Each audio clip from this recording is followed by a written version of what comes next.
Assalamualaikum warahmatullahi wabarakatuh. Jumpa lagi bersama Pariwara Hukum. Dalam kesempatan kali ini kita akan membahas salah satu kasus yang cukup hangat di Indonesia saat ini, mengenai pembunuhan Vina Cirebon. Nah, dalam kesempatan kali ini saya akan berbagi pada rekan-rekan sekalian mengenai inspirasi kajian skripsi berkaitan dengan kasus pembunuhan Vina tersebut. Oleh karenanya mohon untuk disimak sehingga teman-teman nanti bisa langsung menyusun proposal pengajuan judul setelah menyimak video dari saya. Nah, saya akan sampaikan judul berikut dengan 2 rumusan masalah yang siap diajukan sebagai judul skripsi ataupun mungkin nanti bisa menginspirasi topik penelitian dari rekan-rekan. Baik, langsung saja kita masuk ke judul yang pertama. Tapi sebelumnya perlu saya tegaskan bahwa judul yang saya sampaikan ini hanya sekedar inspirasi, jadi tidak menutup kemungkinan dari teman-teman untuk berimprovisasi lebih lanjut gitu ya, atau menyesuaikan lagi judul yang saya berikan sesuai dengan petunjuk dari pembimbing mungkin ya. Oke rekan-rekan, untuk judul yang pertama berkaitan dengan kasus pembunuhan Vina Cirebon. Yang pertama, faktor penghambat penyidikan delik pembunuhan berencana. Studi kasus pembunuhan Vina dan Rizky. Nah, sejak awal kasus pembunuhan Vina terkuak, Polres Kota Cirebon menangkap 8 dari 11 tersangka yang diduga kelompok bermotor melakukan kekerasan kepada 2 korban di bawah umur ya, atau masih masuk dalam kategori anak, yakni Muhammad Rizky saat itu berusia 16 tahun dan teman perempuannya Vina berusia 16 tahun juga. Nah, keduanya sampai meninggal akibat penganiayaan yang dilakukan oleh 11 tersangka tersebut. Sementara beberapa nama terkait dengan pelaku penganiayaan yang menyebabkan kematian itu ada beberapa nama yang masih dianggap buron, tapi karena kasus ini masih dalam proses di kepolisian, sehingga kita bisa katakan bahwa terlepas dari berapapun jumlah pelaku pembunuhan Vina dan Rizky, akan tetapi pada saat penyidikan pertama kasus tersebut, tepatnya di tahun 2016, masih ada diduga pelaku yang belum terungkap hingga saat ini. Maka dari itu penting untuk dikaji mengenai hambatan penyidikan tindak pidana pembunuhan berencana terhadap Vina dan Rizky ya. Ya, karena sebagaimana yang kita cermati di media sosial maupun media cetak, saat ini polisi masih berupaya mengungkap ya diduga pelaku yang belum sempat tertangkap pada tahun 2016 atau pada saat tidak berselang lama kejadian pembunuhan tersebut. Nah, berangkat dari latar belakang atau isu hukum tersebut, ada 2 permasalahan yang bisa kita kaji. Yang pertama, apakah faktor yang menghambat proses penyidikan delik pembunuhan berencana terhadap Vina dan Rizky? Ya, kenapa faktor penghambat? Karena kasus ini kembali mencuat setelah diangkat menjadi sebuah film gitu ya. Artinya ada hambatan gitu ya bagi penyidik, sehingga pada waktu proses penyidikan pertama pasca pembunuhan itu tidak berhasil mengungkap pelaku secara keseluruhan. Ya. Kemudian yang kedua, permasalahan yang kedua, bagaimana upaya mengoptimalkan proses penyidikan delik pembunuhan berencana terhadap Vina dan Rizky saat ini. Nah, ini juga sangat relevan untuk kita kaji karena ada salah satu diduga pelaku tindak pidana yang sempat menjadi DPO yang kemudian saat ini telah ditangkap dan diproses di tingkat kepolisian. Nah, oleh karena itu dengan pembahasan yang kedua ini bisa menjadi bahan masukan bagi penyidik dalam mengoptimalkan proses penyidikan tersebut. Nah, itu kurang lebih rekan-rekan untuk topik bahasan yang pertama lengkap dengan permasalahannya. Teman-teman bisa kembangkan sendiri. Selanjutnya kita masuk ke judul yang kedua. Tentu saja masih berkaitan dengan kasus pembunuhan Vina Cirebon. Oke, kasus yang kedua judulnya kajian yuridis tindak pidana pembunuhan berencana dengan penyertaan. Studi putusan Pengadilan Negeri Cirebon nomor 3-B/2017-PN CBN. Nah, berkaitan dengan judul yang kedua ini, berdasarkan putusan Pengadilan Negeri Cirebon sebagaimana dimaksud tadi, ya, terdakwa 1 Rivaldi Aditya Wardana alias Ucil bin Asep Kusnadi dan terdakwa 2 Eko Ramadhani alias Koplak bin Kosim itu terbukti secara sah dan meyakinkan bersalah melakukan tindak pidana turut serta, ya, atau yang biasa juga dikenal dengan sebutan dealneming dalam istilah asingnya.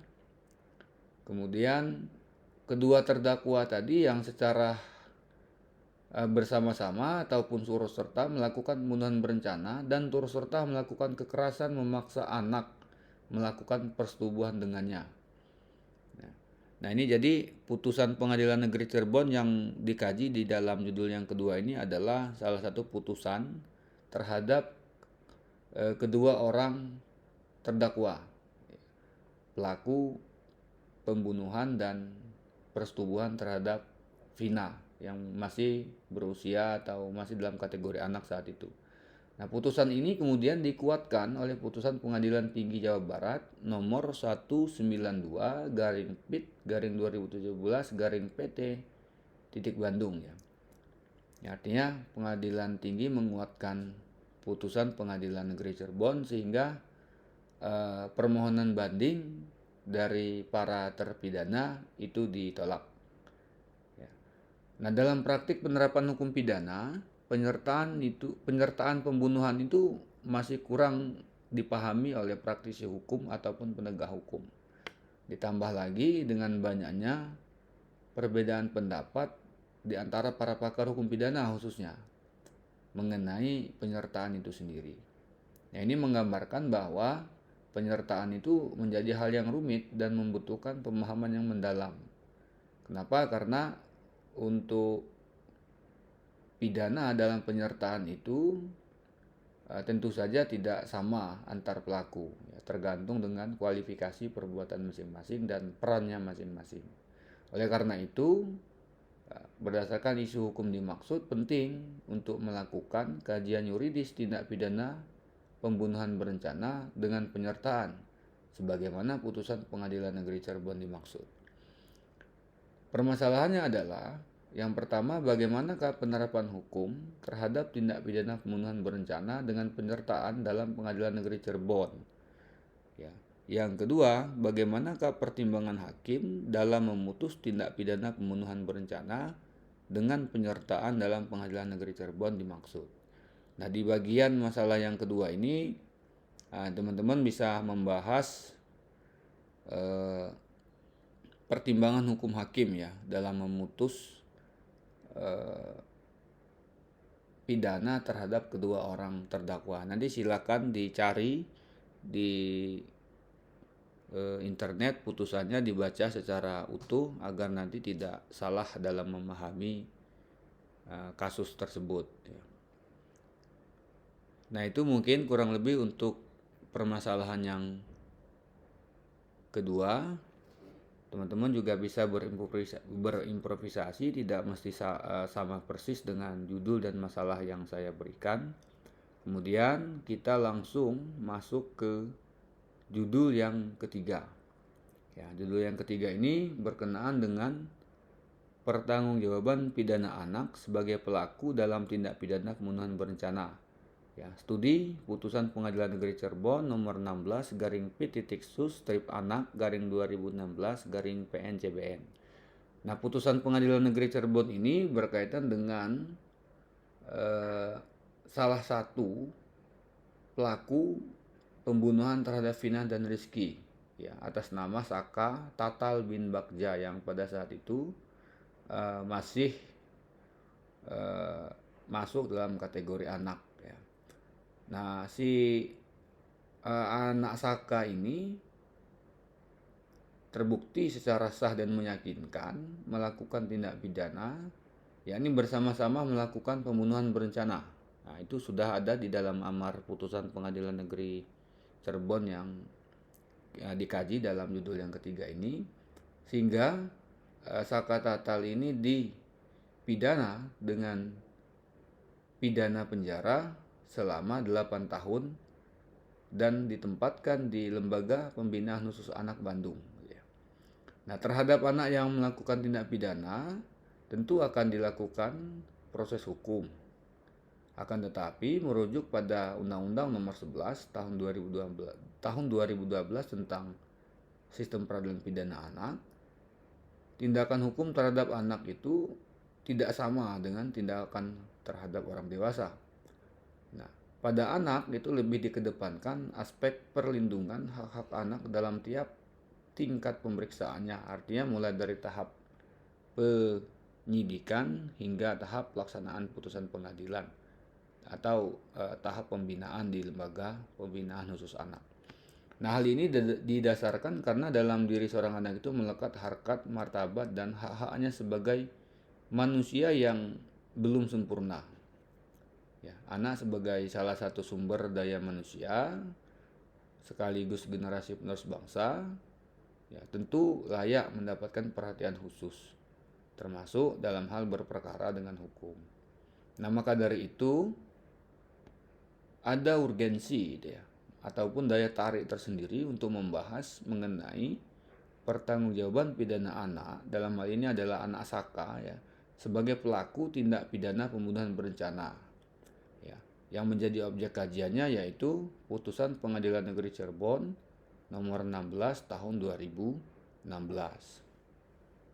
Nah, berangkat dari latar belakang atau isu hukum dimaksud, ada dua permasalahan yang kita rumuskan. Yang pertama, bagaimanakah pertanggungjawaban pidana anak sebagai pelaku tindak pidana pembunuhan berencana dalam sistem peradilan pidana anak Indonesia? Nah, untuk menjawab permasalahan yang pertama ini, teman-teman bisa merujuk kepada Undang-Undang Nomor 11 Tahun 2012 tentang sistem peradilan pidana anak. Kemudian yang kedua, bagaimanakah perlindungan hukum terhadap anak pelaku tindak pidana pembunuhan berencana dalam putusan Pengadilan Negeri Cirebon nomor 16 tahun 2016. Nah, tidak jauh berbeda dengan masalah yang pertama tadi, permasalahan yang kedua juga merujuk pada KUHP sebagai lex generalis dan Undang-Undang Nomor 11 Tahun 2012 tentang SPPA sebagai lex spesialis. Nah, kajiannya kurang lebih berkisar pada dua regulasi tersebut. Ya, artinya di judul yang ketiga ini bisa sangat normatif sekali kajiannya atau jenis penelitiannya.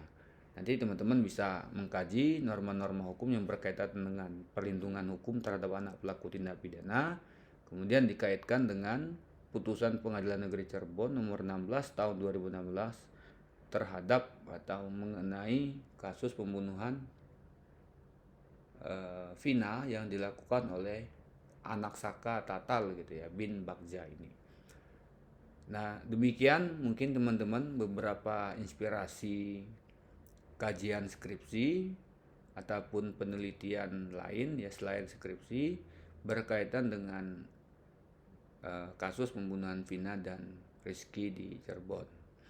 Akan tetapi seperti yang saya tegaskan di awal tadi, judul dan permasalahan yang saya sampaikan ini hanya sebatas inspirasi. Artinya tidak mesti sama persis gitu dengan yang saya sampaikan gitu ya. Teman-teman bisa berimprovisasi. Nah, setelah menyimak penjelasan dari saya tadi, saya sarankan Anda untuk segera membuat proposal pengajuan judul kepada dosen karena memang kasus ini adalah kasus yang menjadi perhatian publik saat ini. Dan mudah-mudahan dengan judul-judul yang tadi saya berikan, teman-teman segera di ACC judul skripsinya, sehingga sudah bisa memulai tahap akhir atau salah satu skripsi ini adalah salah satu syarat untuk menyelesaikan program studi sarjana. Nah, demikian teman-teman dari saya. Mohon maaf jika ada kekeliruan. Semoga konten ini bermanfaat.